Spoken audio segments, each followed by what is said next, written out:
সারা বছরের অপেক্ষার অবসান ঘটল অবশেষে।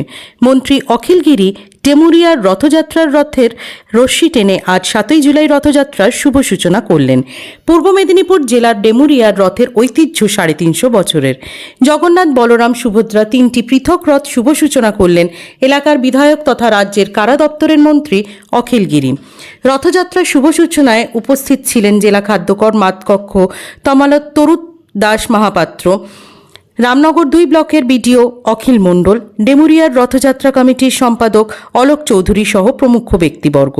কয়েক লক্ষ ভক্ত সমাগম ঘটে এই রামনগরের ডেমুরিয়ার রথযাত্রায়। বিভিন্ন জায়গা থেকে বিভিন্ন রকমারি দোকান ও নাগরদোলা সার্কাস চলে এসেছে।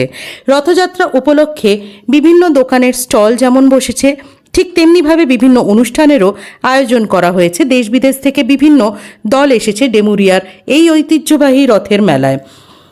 প্রতি বছরের মতন এবছরও আষাঢ় মাসের শুক্লপক্ষের দ্বিতীয়া তিথিতে রথযাত্রার উৎসব পালিত হয়। 7 দিনের জন্য গুন্ডিচা মন্দির তথা মাসির বাড়িতে ঘুরতে যান 3 ভাই বোন। হিন্দু ধর্মে রথযাত্রা এক অতি পবিত্র উৎসব। রথের দিন যে কোনো শুভ কাজ করা যায়। 7 দিন ধরে চলা এই রথযাত্রাকে কেন্দ্র করে সাজো সাজো রব ডেমুরিয়ার। রথযাত্রা মানেই গরম জিলেপি আর পাঁপড় ভাজা খাওয়া। পুরো ব্যবস্থাপনায় কোথাও যদি কোনো ফাঁক থেকে যায় তাহলে তার দ্রুত ব্যবস্থা নেওয়া হচ্ছে। রাত পোহালেই রথযাত্রায় মেতে উঠবেন ডেমুরিয়া সহ আশেপাশের এলাকার বাসিন্দারা। এই রথযাত্রায় প্রচুর মানুষের সমাগম ঘটে, এমনকি উপকূলবর্তী এলাকার পর্যটকরা আসেন এই রথযাত্রার উৎসব দেখার জন্য। ভিড় নিয়ন্ত্রণ করার জন্য প্রশাসনিক তৎপরতাও থাকে তুঙ্গে।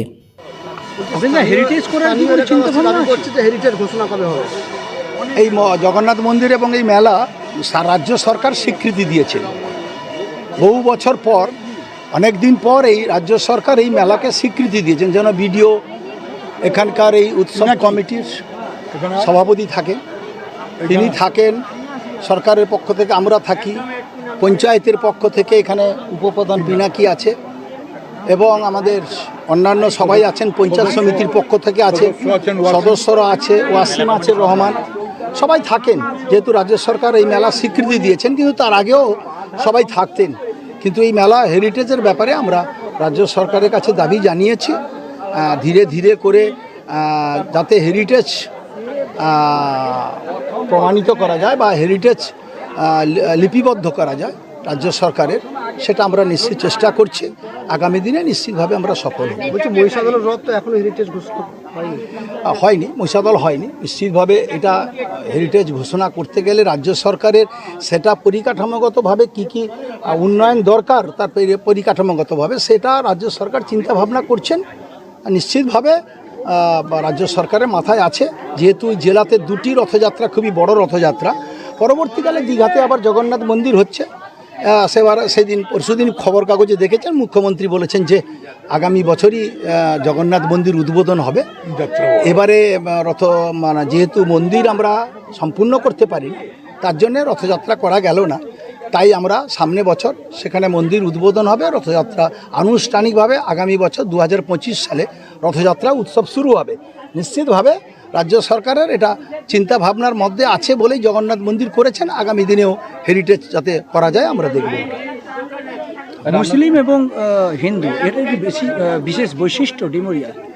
না, হিন্দু মুসলিম আমাদের শুধু হিন্দু মুসলিম এই রথযাত্রা উৎসবে হিন্দু মুসলিমরা সবাই আছে তা নয়।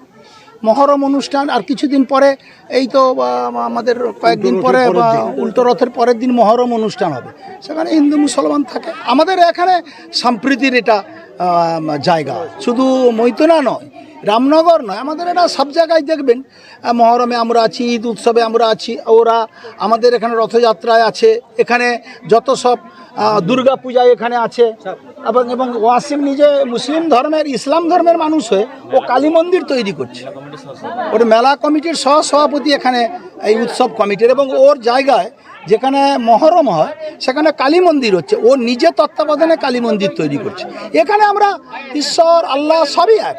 আমরা সব মানুষ, সবাইকে নিয়ে আমরা কাজকর্ম করতেছি। ডেমুরিয়ার প্রাচীন রথ আপনার বিধানসভা এলাকায়, মুখ্যমন্ত্রী জাস্ট কিছুদিন আগেই ঘোষণা করেছেন আগামী বছর রথ হবে দীঘায়। দীঘার মানচিত্র, পর্যটন মানচিত্রে কতটা উন্নতি হবে বলে মনে করছেন?